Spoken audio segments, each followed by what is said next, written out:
आमदनी अठन्नी खर्चा रुपया, ये महज एक कहावत थी, लेकिन अब ये हकीकत बन चुकी है। इस एक लाइन के इर्द गिर्द हम और हमारा पूरा देश घूम रहा है और ये हम सब की ज़िंदगी का एक अहम हिस्सा बन चुकी है। महंगाई के इस दौर में जैसे जैसे एक आम आदमी की जो कमाई है वो कम हो रही है, वैसे वैसे उसकी जो खर्चे हैं वो बढ़ रहे हैं। खर्चे बढ़ने के साथ साथ उसकी कमाई उसके लिए कम पड़ रही है और इसीलिए दिन पर दिन कर्जे के बोझ के तले दबता जा रहा है। और इस खर्चे से बचने के लिए, इन सभी परेशानियों से बचने के लिए वो भागता है कर्जा लेने की ओर और इसी कर्जे में वो दबता चला जा रहा है। और यही हाल हमारे पूरे देश का है। दिन पर दिन हमारा देश कर्जे के बोझ के तले दबता जा रहा है। पिछले 7 सालों की अगर हम तुलना करें तो ऐसा अनुमान लगाया जा रहा है कि हमारे देश का कर्जा 2 गुना बढ़ जाएगा। Hello everyone, welcome back to education with Afsha. हम बात करेंगे इस वीडियो में कि कैसे हमारे देश का जो कर्जा है वो लगातार बढ़ता जा रहा है।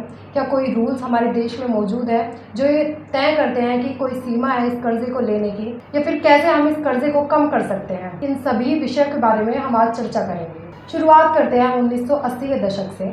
1980 के दशक से ही हमारा देश इस कर्जे की चपेट में आ चुका है और अब ये कर्जा दिन पर दिन बढ़ता ही जा रहा है। 1980 के दशक से ही भारत सरकार का जो राजस्व घाटा होता है, जिसे हम फिस्कल डेफिसिट भी कहते हैं, वो लगातार बढ़ रहा है।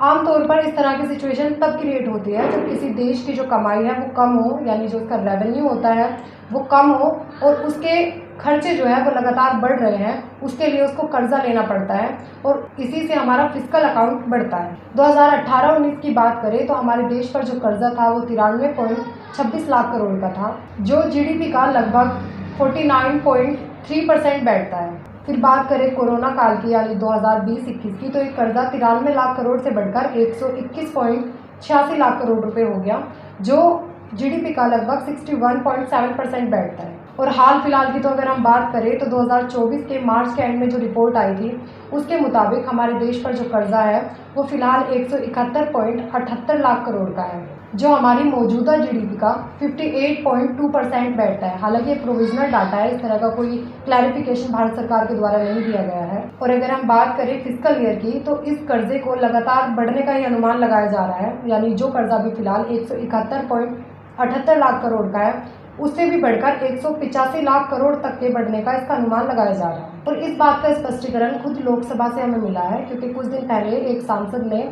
जो क्वेश्चन आवर हमारे पार्लियामेंट में चलते हैं उसमें सवाल किया था कि हमारे देश में लगातार कर्जा क्यों बढ़ रहा है और ऐसी कौन से फील्ड्स हैं जहाँ पर हम इतना ज़्यादा इन्वेस्ट कर रहे हैं कि भाई हमें कर्जा लेने की ज़रूरत पड़ रही है।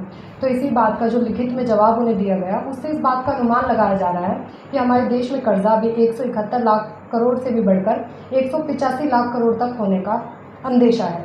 हालांकि गवर्नमेंट के द्वारा टाइम पर इस पर कई सारे जवाब दिए जाते हैं, कहा जाता है। और 2021 में भी जैसे भारत सरकार ने ऐसा दावा किया था कि 2025-26 में हम इस कर्जे को घटाकर 4.5 पॉइंट मतलब जीडीपी के हिसाब से उस लेवल पर ले आएंगे, लेकिन अब जो उसका परिणाम है वो हम सभी के सामने है।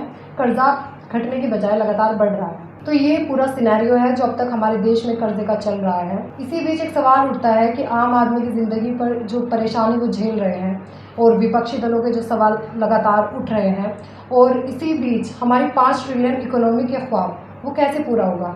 इसी के जवाब में आप लोग क्या कहना चाहते हैं वो ज़रूर कमेंट सेक्शन में बताइएगा। अभी तक के लिए इतना ही। मैं मिलती हूँ आपको अपनी अगली वीडियो में किसी और टॉपिक पर। तब तक के लिए थैंक यू।